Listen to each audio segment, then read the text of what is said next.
Kevin Costner named the top 8 most beautiful women ever. Few actors have worked with more iconic leading ladies than Kevin Costner. From his breakout years in the 1980s through his current renaissance on Yellowstone, Costner has shared the screen with Hollywood's most captivating women across 4 decades. But beyond his on-screen partnerships, Costner has occasionally shared remarkably candid assessments of the women who've left the deepest impressions on him throughout his career. Kevin has this unique perspective, revealed a longtime colleague who's worked with Costner on multiple films. He's been the romantic lead opposite some of the most beautiful women in Hollywood history, but he sees beauty in a way that goes beyond the obvious. For him, it's about presence, intelligence, and this indefinable quality of authenticity that he can immediately recognize. Tonight, we reveal Kevin Costner's personal ranking of the 8 women who've most captivated him throughout his life in film, from screen legends he admired from afar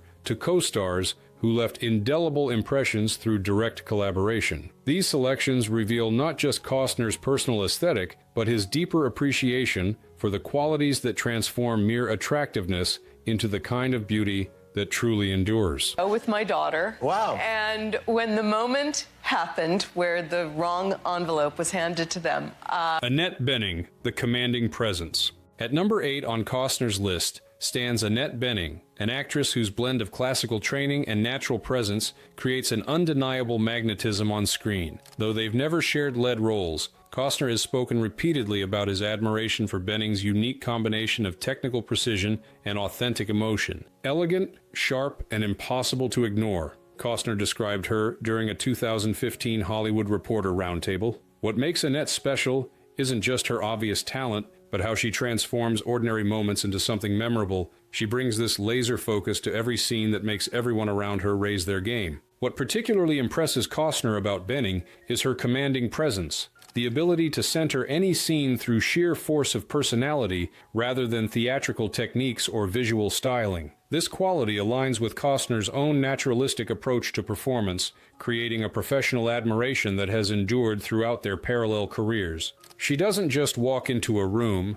she commands it, Costner has said in interviews when discussing actresses he respects. There's nothing forced about her work. She simply exists on screen with such conviction that you can't look away, even in the quietest moments. Though they've crossed paths at industry events and award ceremonies rather than on set, Costner has consistently named Bening as someone he'd welcome the opportunity to work with. This professional admiration reflects his appreciation for actors who bring complete commitment to their craft while maintaining an uncompromising authenticity. Though they never shared a lead role, he's called her his dream scene partner, confirmed a casting director who has worked with both actors. Kevin has this list of actors he wants to work with before he's done, and Annette has been near the top of that list for years. He sees in her the same commitment to honest performance that he strives for in his own work. What elevates Bening beyond mere admiration to inclusion on Costner's list of most beautiful women is how her physical presence is inseparable from her intelligence and skill, creating a complete package that exemplifies what Costner most values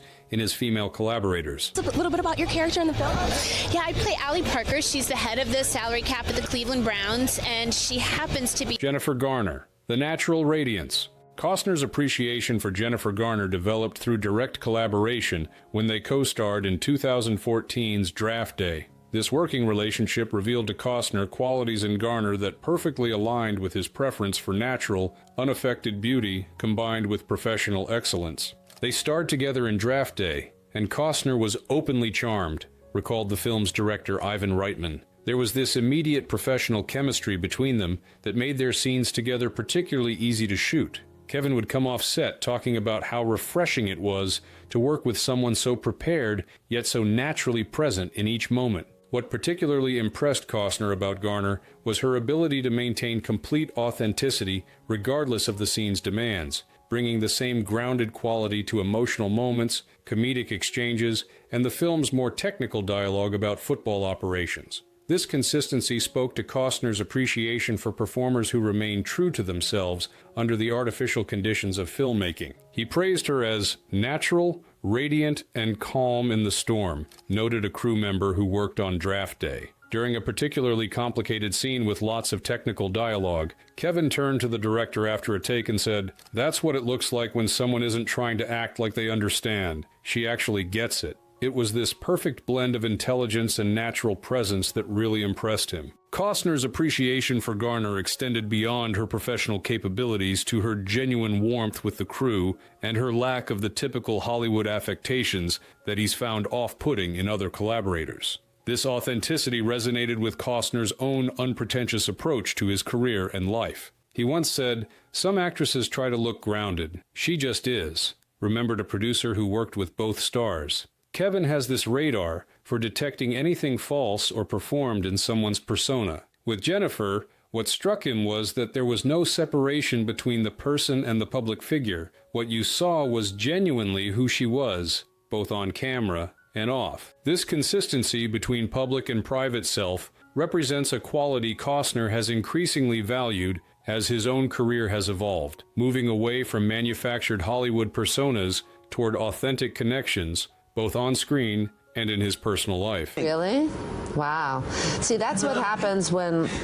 You had a thing with her as well? Susan Sarandon, the intellectual chemistry. Few on-screen pairings in Costner's career generated more genuine chemistry than his collaboration with Susan Sarandon in the 1988 baseball classic Bull Durham. Their scenes together crackled with intellectual and physical tension that transcended the script, creating a connection that Costner has referenced repeatedly when discussing the most beautiful women he's worked with. They made magic in Bull Durham, and the chemistry wasn't fake, confirmed the film's director Ron Shelton. What Kevin responded to in Susan wasn't just her obvious beauty, but her extraordinary intelligence. Their scenes worked because they were genuinely challenging each other intellectually, creating this perfect blend of mental and physical attraction that you can't fake. What particularly captivated Costner about Sarandon was her ability to project both intellectual depth and sensuality simultaneously, a combination he's often cited as the most compelling form of beauty. This duality perfectly matched the character of Annie Savoy,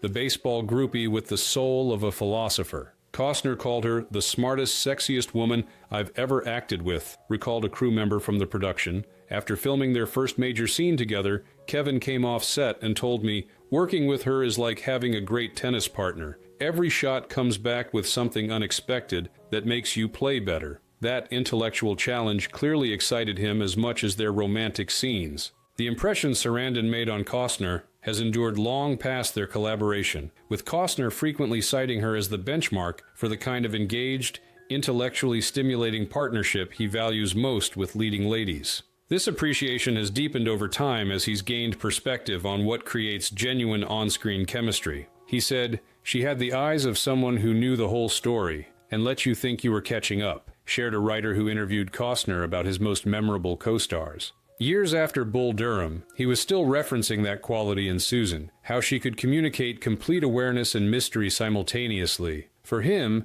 that combination of knowing and revealing was the essence of what makes a woman truly captivating on screen. This enduring impression speaks to Costner's appreciation for beauty that emerges from complete engagement, intellectual, emotional, and physical, rather than from more superficial attributes that might capture attention but fail to sustain interest over time. Serious actresses can't have big bosoms. Is that what you mean?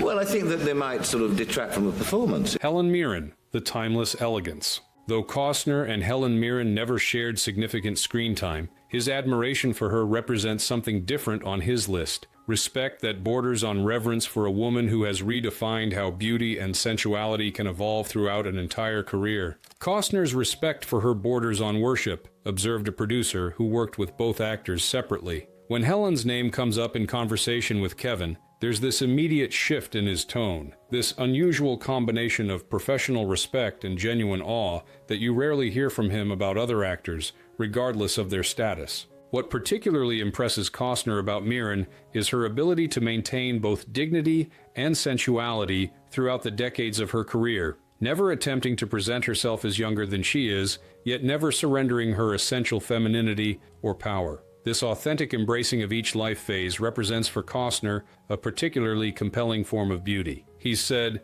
"Helen isn't just beautiful, she's timeless," recalled a director who discussed Mirren with Costner during pre-production on a film. Kevin made this interesting observation that most actresses fight against time, while Helen seems to have embraced it as a partner. That approach to aging, gracefully incorporating each life stage rather than resisting it, clearly resonates with his own philosophy about authentic presence. Despite his own considerable star power, Costner has admitted to feeling genuinely nervous around Mirren, a rare confession that reveals the depth of his admiration for her poise, talent, and enduring elegance. This unusual deference speaks to the unique place she occupies in his personal hierarchy of admired women. Even during red carpet interviews, he's admitted, "I still get nervous around her," shared a publicist who has worked events where both stars were present. For someone like Kevin, who's worked with everyone and maintains this very centered, confident presence, to admit that kind of reaction is extraordinary. It speaks to how deeply he respects not just her talent, but her entire approach to navigating the industry while maintaining complete authenticity. This admiration for Mirren's integrated approach to beauty, talent, and aging reflects Costner's evolving perspective on what constitutes genuine beauty, moving beyond youthful attributes to appreciate the more complex and substantive qualities that emerge through a life fully lived and embraced. Parenthood part is kind of the best dish that I saw in the script. I loved it. Diane Lane, the magnetic authenticity. Few actresses have shared the screen with Costner as frequently or effectively as Diane Lane. Their multiple collaborations, including Man of Steel and Let Him Go, have created a professional shorthand and mutual trust that allows for particularly authentic on-screen connections. They've worked together on multiple films, including Let Him Go and Man of Steel, noted the director of Let Him Go, Thomas Bezucha. What's fascinating about watching them work together is this immediate comfort level. There's no warm-up period needed. They drop instantly into a relationship that feels lived in and real, which is extraordinarily rare, even among experienced actors. What Costner particularly values in Lane is her complete commitment to emotional truth, her willingness to fully inhabit vulnerable moments without vanity or self-protection. This courage creates a magnetic quality that Costner has referenced repeatedly when discussing what makes certain actresses especially compelling on screen. Costner has described her as deep, grounded, and magnetic, shared a cinematographer who worked on Let Him Go. During one particularly emotional scene, Kevin watched Diane's performance on the monitor between his takes and just shook his head in admiration. He turned to me and said, "That's as good as it gets. Total commitment with nothing held back." That willingness to be completely exposed emotionally is something he clearly finds beautiful beyond the physical. Their professional chemistry has evolved through multiple projects into a deep mutual respect, with each bringing out particular qualities in the other's performances. For Costner, Lane represents the ideal scene partner, someone whose complete presence allows him to fully inhabit emotional moments without self-consciousness. He once said, "When she's in the scene, you forget the camera's even there," recalled a producer who worked with both actors. That's the highest compliment Kevin can pay to another actor, that they help create moments so authentic that the technical apparatus of filmmaking disappears. With Diane, he feels that connection consistently, which is why he continues to seek out projects with her. This appreciation for Lane's ability to create genuine emotional spaces within the artificial context of filmmaking speaks to Costner's valuing of authenticity above all other qualities, a perspective that has only strengthened throughout his decades in the industry. Brigitte Bardot, The Eternal Fantasy. Not all the women on Costner's list represent direct collaborators. To speak English. In London. A good place. Yes. You know, you are Brigitte Bardot, The Eternal Fantasy. Not all the women on Costner's list represent direct collaborators. Brigitte Bardot, the iconic French actress and sex symbol of the 1950s and 60s, holds a special place in his personal pantheon as the embodiment of an era's ideal of beauty that made a profound impression on him during his formative years. Though they never met, Costner once said in an interview, "If you grew up in the 60s and didn't fall in love with Bardot, you weren't alive," recalled a journalist who has interviewed Costner extensively. There was something almost wistful in how he discussed her, this acknowledgement of how certain images and ideals shape our understanding of beauty at impressionable ages. What makes Bardot's inclusion on Costner's list particularly interesting is how it represents beauty as cultural phenomenon rather than personal connection, an acknowledgement of how certain figures transcend ordinary standards to become definitive references for entire generations. For Costner, Bardot embodied a particular kind of liberated feminine energy that represented something revolutionary in its time. Classic beauty, untouchable mystique, Costner reportedly described her during a conversation about influential screen icons. What fascinated him about Bardot wasn't just her obvious physical attributes, but how she projected a sense of freedom that was radical for her era. This unapologetic sensuality that challenged conventions while creating new ones. Unlike his assessments of women he's worked with directly, Costner's appreciation for Bardot is more abstract, an acknowledgement of beauty as cultural force rather than interpersonal connection. This perspective reveals his understanding of how screen images shape our collective understanding of beauty across generations. For Kevin, Bardot represents something almost mythological, explained a director who has discussed film history extensively with Costner. She's not a real person to him, but an ideal. This perfect encapsulation of a particular moment in cinema when female sexuality was being redefined on screen. His appreciation isn't for the woman herself, whom he's never met, but for what she represented culturally. This inclusion of a screen icon he never encountered personally demonstrates Costner's broader understanding of beauty as cultural conversation, acknowledging how our personal aesthetics are shaped by collective images and representations that define particular eras. The store, I bought it in Jackson in California, and it was a blouse.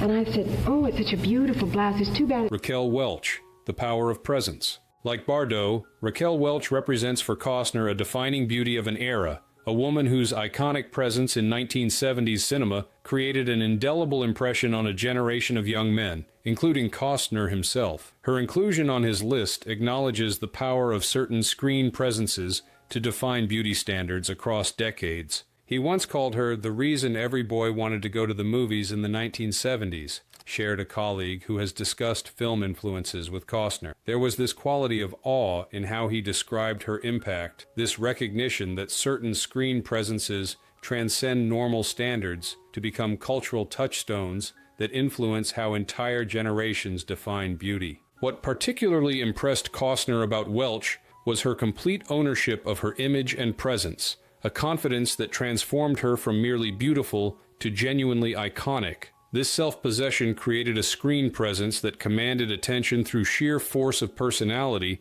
rather than just physical attributes. Even decades later, he said, "She walked like she knew every camera was already following her," recalled a producer who worked with Costner in the 1990s. Kevin has this theory about screen presence, that the most compelling actors don't seek the camera's attention, but simply assume it, creating a gravitational pull that's impossible to resist. Raquel exemplified that quality for him. Like his appreciation for Bardot, Costner's inclusion of Welch reflects his understanding of beauty as cultural phenomenon, acknowledging how certain figures come to represent the ideals of particular eras. This historical perspective reveals his appreciation for how standards evolve across decades while certain iconic presences retain their power. What Kevin responds to in Raquel isn't just the obvious physical beauty, but the complete confidence with which she occupied space on screen, explained someone who has discussed influential actresses with Costner. That combination of beauty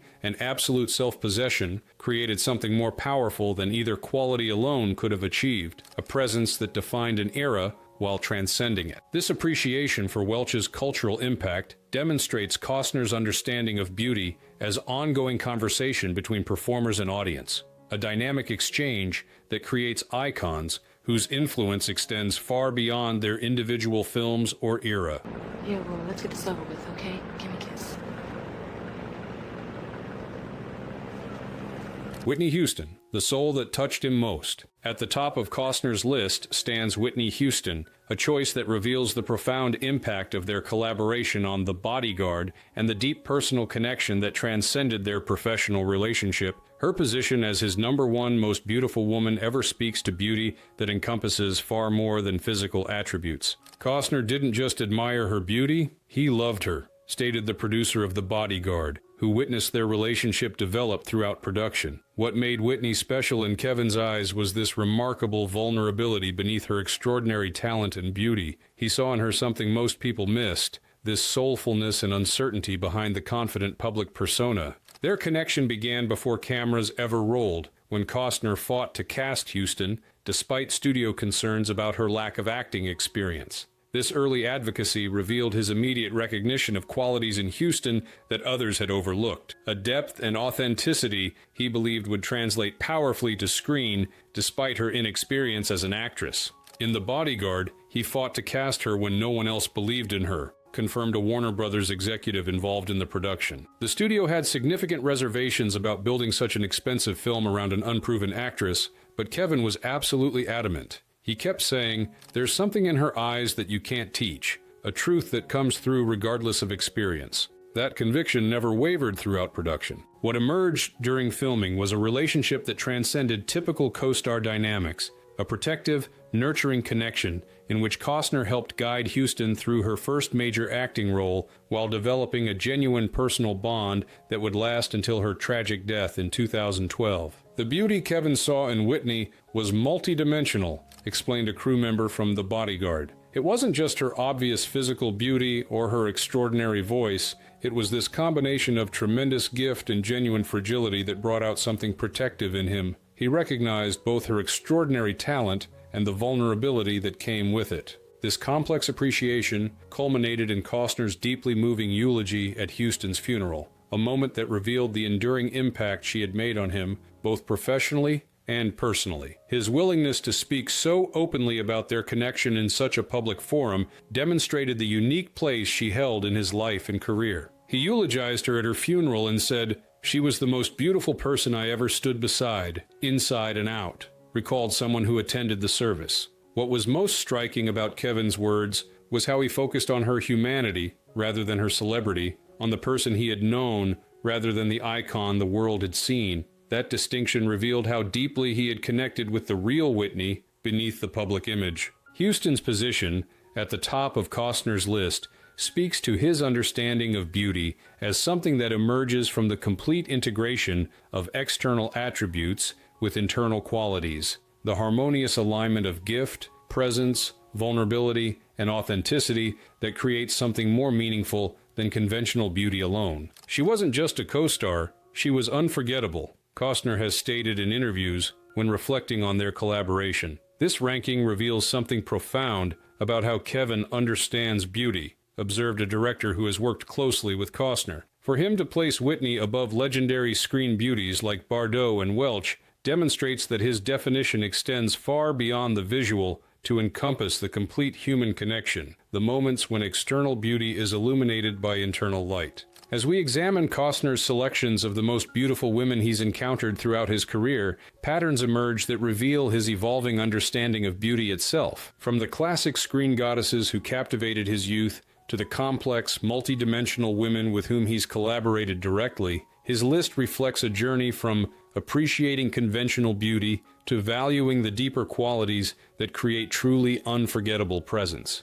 Kevin's choices tell a story about how his perspective has matured, observed a director who has worked with Costner across different decades. The younger Kevin might have been primarily drawn to the obvious beauty of figures like Bardot and Welch. The more experienced Kevin recognizes that while those iconic qualities remain powerful, the beauty that truly resonates comes from integration of external attributes with authentic internal depth. This evolution mirrors Costner's own journey as an actor and filmmaker, moving from the conventional leading man roles of his early career toward projects that explore more complex emotional territory and require deeper engagement. As his own work has gained depth and nuance, so too has his appreciation for similar qualities in his female collaborators. What's particularly revealing about Costner's list is how it balances acknowledgement of legendary beauty with personal connection. By including both untouchable icons like Bardot and collaborators like Houston and Lane, he demonstrates an understanding of beauty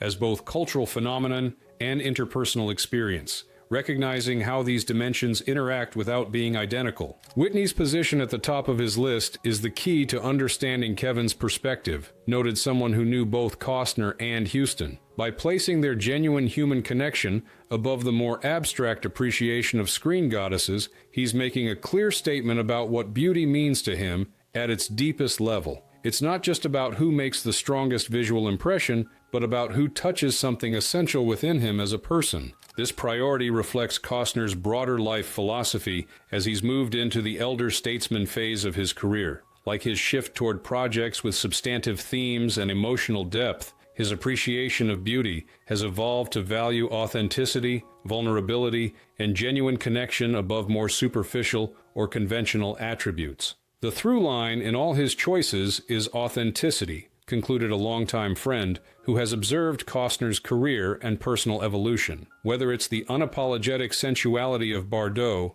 the magnetic presence of Lane, or the soulful vulnerability of Houston, what Kevin responds to most powerfully is women who present themselves without pretense or performance, who bring their complete, authentic selves to both their work and their interactions. This preference for authenticity over perfection, substance over surface, and connection over image offers a surprisingly thoughtful perspective from a man who has spent his career in an industry often criticized for its superficial standards. Through his choices, Costner demonstrates that true beauty emerges not from meeting conventional expectations, but from transcending them through the integration of external attributes with genuine internal depth.